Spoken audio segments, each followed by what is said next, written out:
Hello children, let me welcome you to the virtual class of the Brihan Mumbai Mahanagar Palika. My name is Shraddha teacher.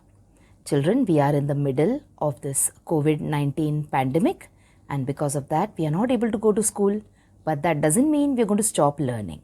So we are going to do many lessons which are very interesting from your textbook through the virtual class here. So let us do a lesson in English today. Let me welcome you children to a lesson in Standard 8th Scholarship, and the subject that we are going to learn today is English, and the topic for today is lesson number 4.2. That is, we are going to talk about direct and indirect speech. Now children, this is all part of grammar. Okay, we are doing the fourth unit and the fourth unit is grammar. So previously we saw the lesson based on voices, that is we saw what is active voice and passive voice in English. In today's lesson we are going to talk about speech, that is direct and indirect speech. We also call it as direct speech and reported speech. So we will see what the meaning of these two are. We will see what are their uses, where are they used. We will also see how you can change a speech or a sentence from direct speech to indirect speech. And of course, when you do such things, there are certain rules also that we have to observe. So we will see 4 rules which are used in order to change sentences in the direct speech to sentences in indirect speech. So these are all the points that we're going to learn in the lesson today. Now, like I told you, we have already done language study and we have to do a few lessons in grammar now. Then we will, after this lesson, we are going to talk about comparison, transformation, we'll talk about conjunctions, etc. Okay, but in today's lesson, it will be about direct and indirect speech. So let's go to the meaning now of what does direct speech mean or what is indirect speech. So see, when we use direct speech, we are repeating what was said. We are simply repeating. Okay, we are not using our own language, we are not using our own imagination, we are not making any kind of change, we are simply repeating what someone else has said. When we use indirect speech, we are reporting what was said. Okay, so something was said. When we repeat it word to word, then it is direct speech. But when we report about it, see, there is a difference between repeating and reporting. So when you report, then it becomes indirect speech. When you repeat, it becomes direct speech. So this is one of the basic meanings, you can say, of what is direct speech and what is indirect speech. It will make you, in your mind, it will make a clear distinction between the two kinds, or the two ideas that we are talking about today. Also, direct speech is important in English language. In order to have a good communication, it is very important to speak properly. We know that language, any language you talk about, it is basically for communication. That is, it is for you to get your ideas across to someone else. It is for you to convey your feelings, your emotions, or what you want to say to someone else. And there are 2 ways in which you can do this. You can do it either by writing or you can do it by speaking. But you write less often and you speak more. That is why for good communication, it is important to speak properly. Hence, direct speech was invented so that the speaking barrier in communication could be dissolved. Now, indirect speech means reporting something in exact words of the speaker. Okay, direct speech means saying something exactly in the words of the speaker. But when you change the words, when you can say when you change the tense, when you change the pronoun, etc., and you say the sentence without changing the meaning of the sentence, then that becomes indirect speech. Now, when we look at various examples, you will understand what it exactly means. So what is direct speech? Let's see once again. Direct speech repeats or quotes the exact words spoken. So it quotes. When we say quotes, it means uses the exact words. Okay? Then when we use direct speech in writing, we place the words spoken between quotation marks. Now see, what are quotation marks? A pair of a double inverted commas are called as quotation marks, and there is no change in these words. So when you want to write a direct speech, what do? We place the words between these double quotation marks or inverted commas that you say. Double inverted commas. Okay, whenever we use double inverted commas, it means it in itself that we are using the exact words said by the speaker, and there is no change at all in these words. Also, we may be reporting something that's being said now. For example, a telephone conversation or telling someone later about a previous conversation. So when we are reporting, what is the meaning of reporting now here? Reporting means telling someone. Okay, or reporting means at a later date presenting the facts that happened today. So when we are reporting something that is being said now, for example, something is happening, you're speaking to someone on the telephone, and for that conversation, you are reporting that, then you use direct speech. Or you tell someone later about a previous conversation and you use exact words which were used in that conversation, then that is direct speech. Okay, so I hope the idea of direct speech is more or less understood now. When we see the examples, they'll become clearer to you. Now let's see what are some examples of direct speech. So we have, she says, what time will you be home? So look at the reporting which is done. It is done in the form of the words which were used by this lady, she.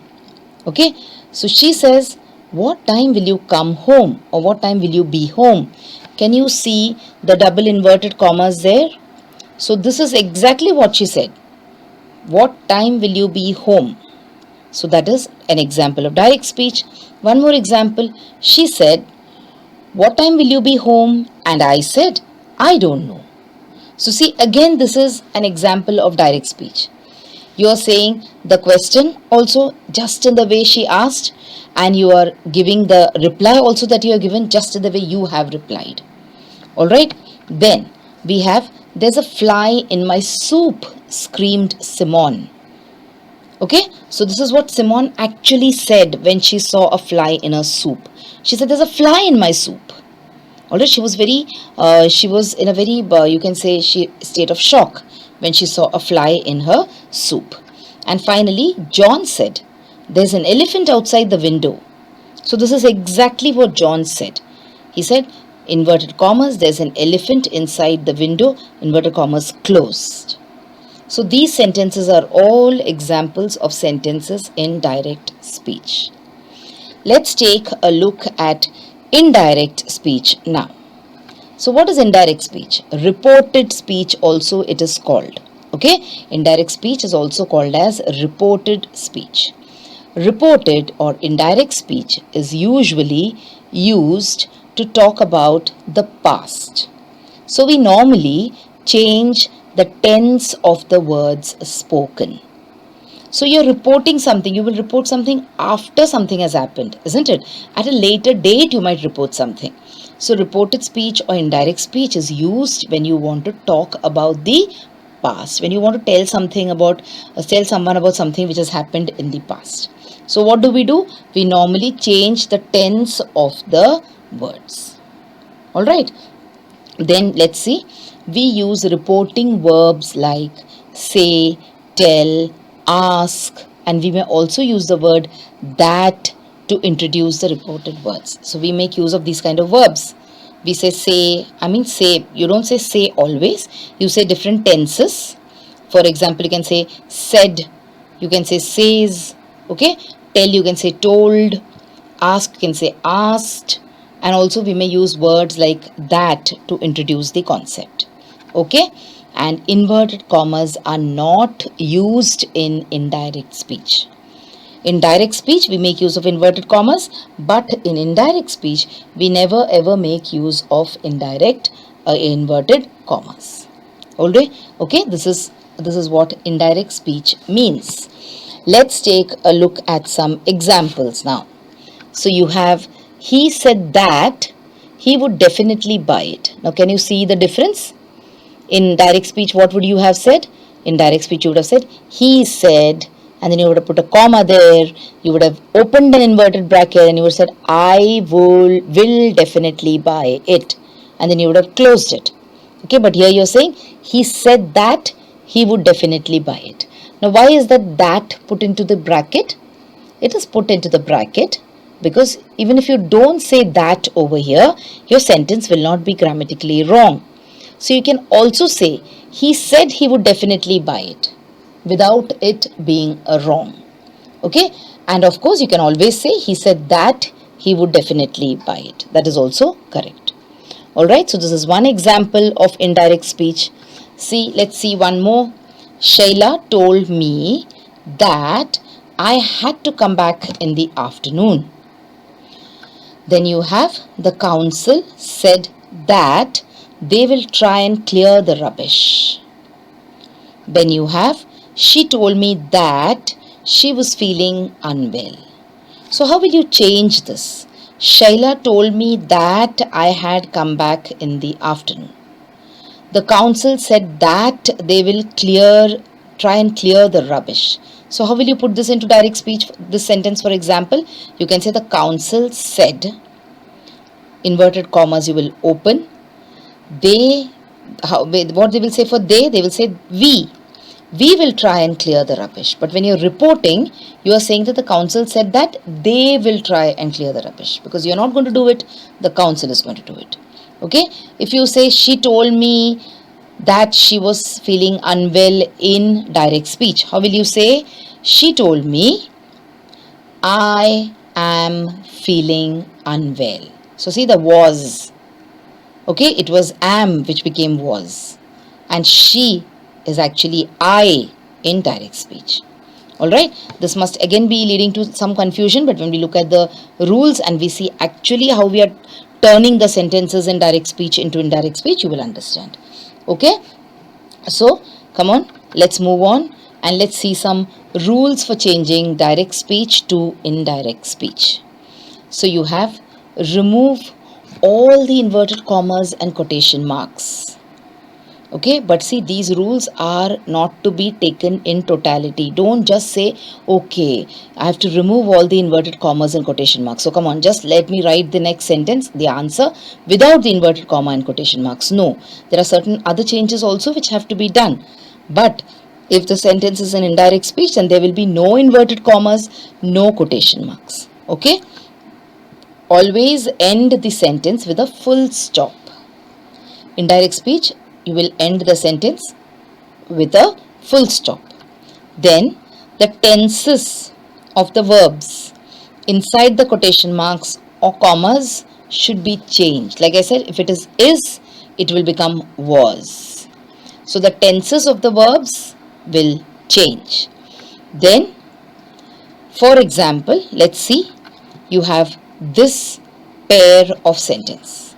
In direct speech, it is, Raj said, inverted commas, I have to be in the meeting by 3 p.m. How will you put it into indirect speech? See, there is no inverted comma here. Raj said that he would have to be in the meeting by 3 p.m. So I have to be has become he would have to be. Okay, so you can see there's a little bit of change in the tense of the verb also. So this is one example of how you change sentences in direct speech to indirect speech. We're going to see many more examples, don't worry. Alright, we're going to see some rules also. So these are some of the, you can say, guidelines for changing direct speech to indirect speech. There is one more example for you.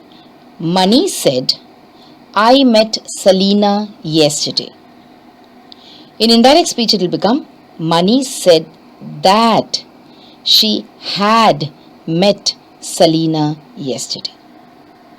Okay, and there are no, of course, inverted commas which are used over here.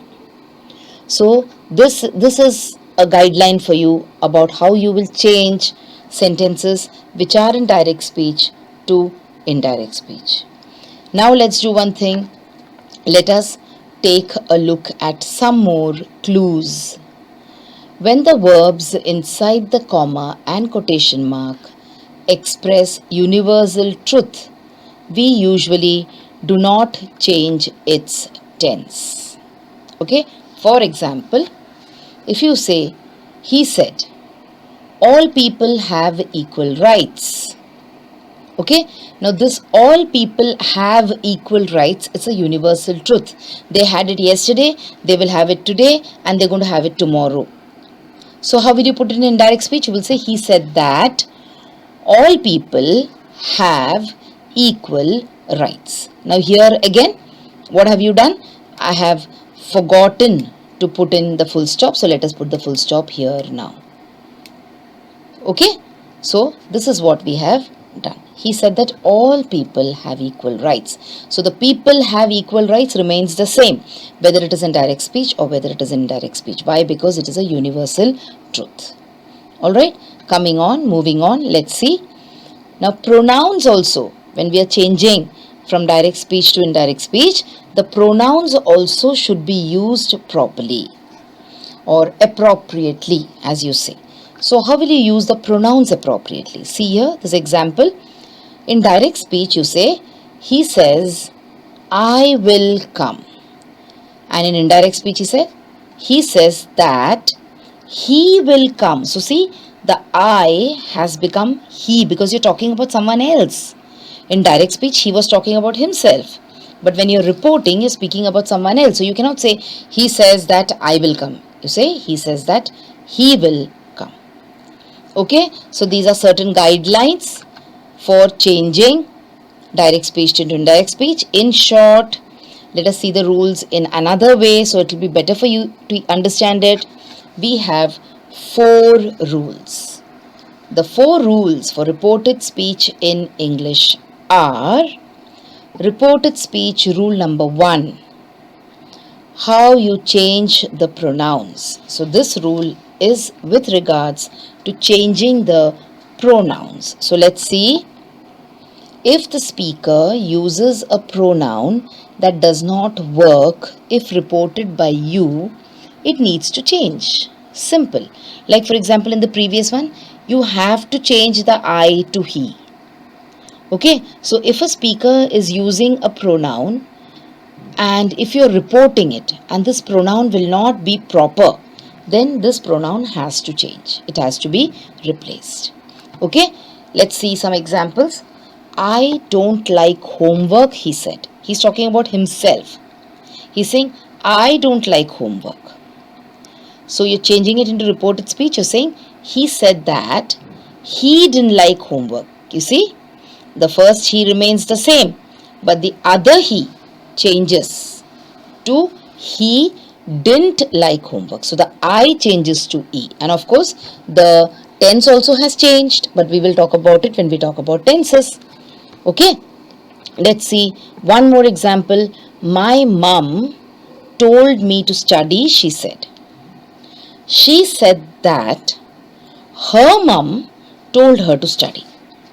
So see, my mum has become her mum because she is the person who is the concerned person here. Okay, so you cannot call her mom as your mom.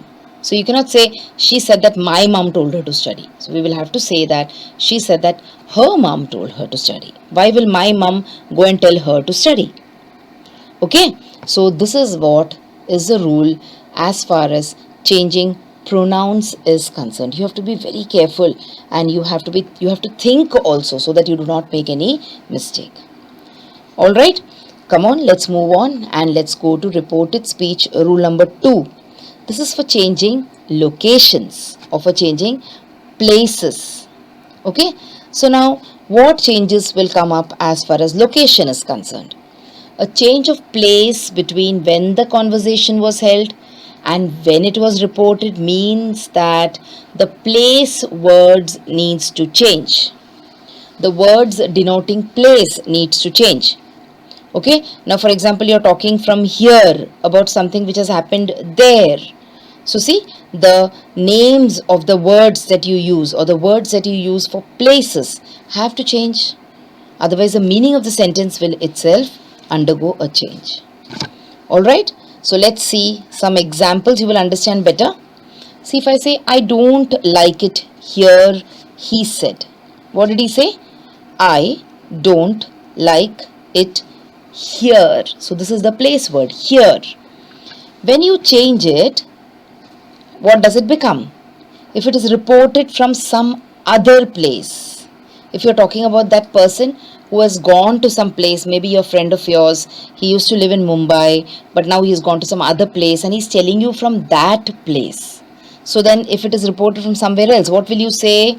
You will say, he said that he didn't like it there. There. It has got nothing to do with here. Okay, he lives here and he likes this place, but he was somewhere else when he said this sentence. So he does not like it there. Okay, so this is an example of how the place needs to change. Alright, now reported speech rule 3. Now this is about timing. So now becomes then. Okay, today might become yesterday. Okay, let's see how it is explained. The timeline or mention or time in the sentence needs to be changed. So the timeline or mention of time needs to be changed appropriately. For example, I met her this morning, she said. I met her this morning. So she might be talking in a time which is before today. Okay, so how will you change it? You will say, she said that she had met her that morning. So this morning becomes that morning. Let's see one more example. I can see you now, said the teacher. Okay, so this phrase, see you now, changes to, the teacher said that he could see me then. The teacher cannot see him now, but the teacher said some time ago that she could see him then. Okay, not now. It has got nothing to do with the present because you're reporting something which the teacher said. So this was rule number 3. Now we come to a very tricky kind of a rule, that is rule regarding change in the tense. And now you know when we talk about tense, there are so many tenses that we have to deal with.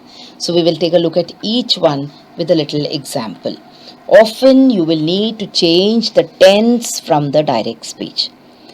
There are some situations like we saw, if it is a universal truth, then you need not change the tense. But otherwise, often you will need to change the tense from the direct speech when you're converting it to indirect speech. Let's see. Present simple changes to past tense, past simple. If the sentence is in present simple tense, it changes to past simple. For example, it is lovely, she said. Okay, how will it change? It will change, she said, it was lovely. See, was. Is is changing to was.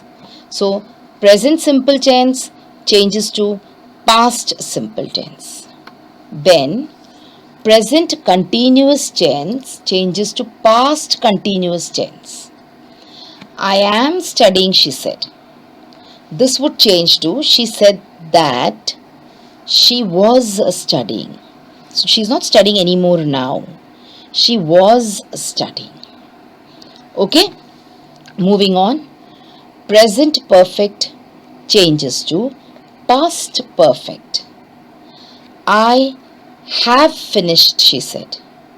She said that she had finished. So now you know when we make use of have and had, it becomes the perfect tenses. Okay, so when it is in present perfect, you say I have finished, and if it is, you're changing it into indirect speech into the past perfect, you will say she said that she had finished.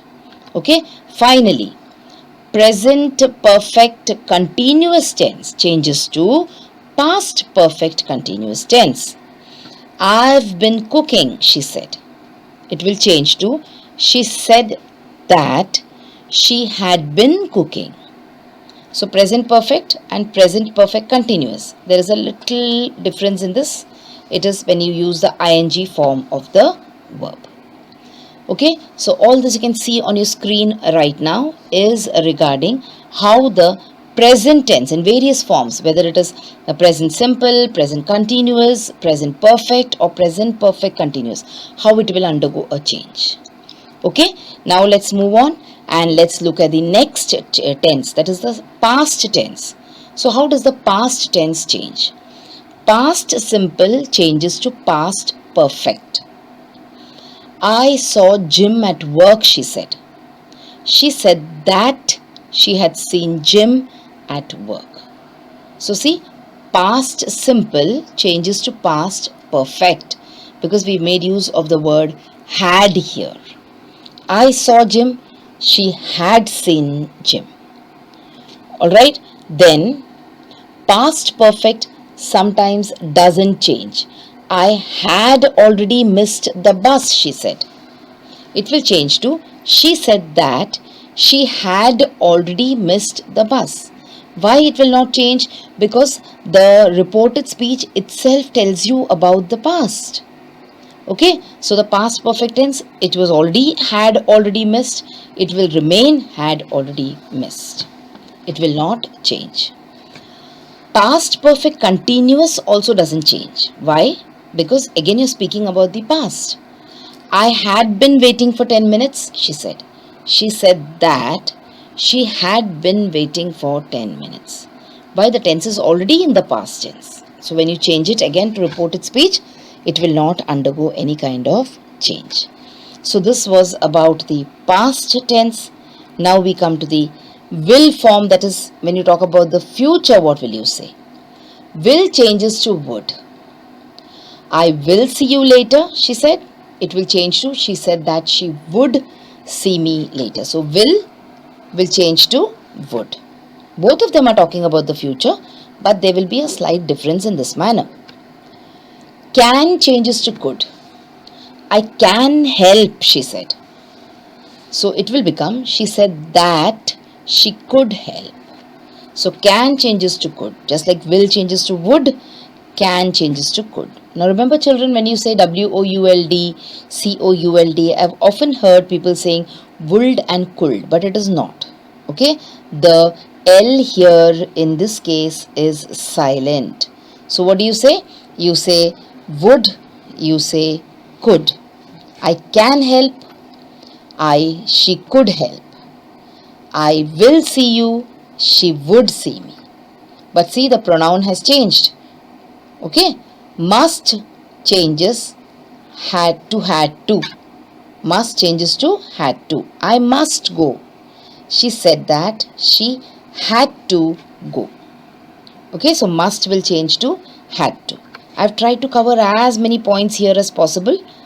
There might be a stray point here and there which is left out. Okay, but most of the points have been covered here. Small shall changes to should now here. Just like will changes to would, can changes to could, shall changes to should. Example, what should we do today? She said. She asked what we should do today. So what shall changes to what should. So shall changes to should. And finally, may changes to might. I may have a day off today, she said.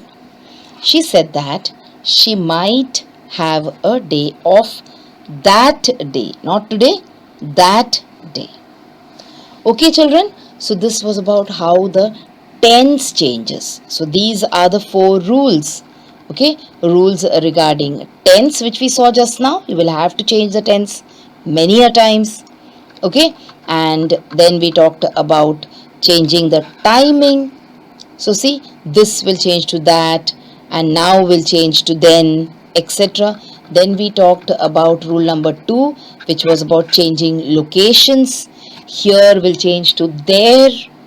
Okay, and finally rule number 1 was about changing pronouns. I will change to he, my will change to her, etc. So now children, this was in general about what are the rules that you make use of in order to change direct speech to reported speech. We talked about the 3 tenses also here. Okay, see, these were all the changes that you make. Now we will take a look at few small points which are remaining. When changing from the question form to the assertive form, the subject should be placed before the verb. So you're changing from the question form to the assertive form. That is, you're changing it from an interrogative sentence to an assertive sentence. So it will be, see this example. He asked him, who is your father? He asked him who his father was.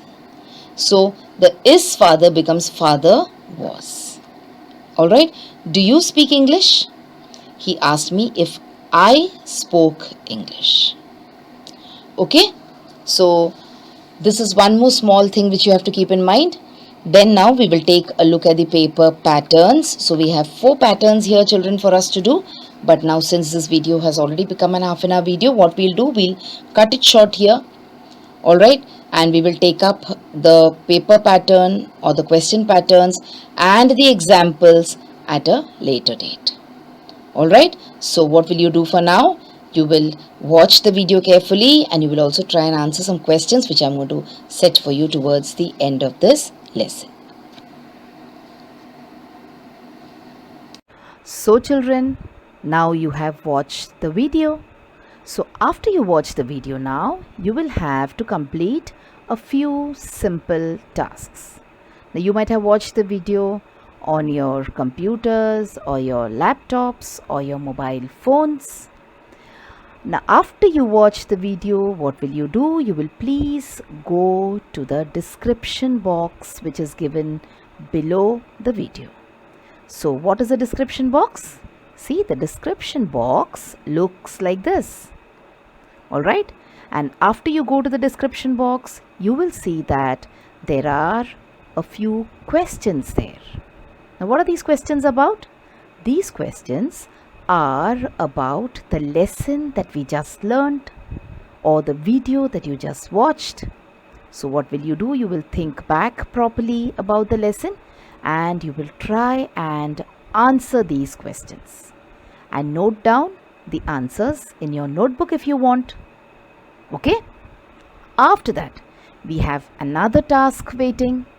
You will also click on the link which you will find in the description box to fill up the Google form. So now what is the Google form, children? It is nothing but a simple form. There are a few simple questions there about the video which you just saw and also about yourself. So these are the tasks now that you will have to complete after you watch each video.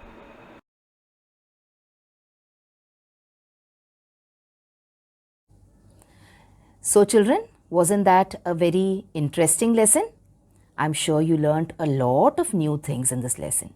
If you have liked this video, please hit the like button and also subscribe to my video so that you will get to see all the videos which I keep posting regularly.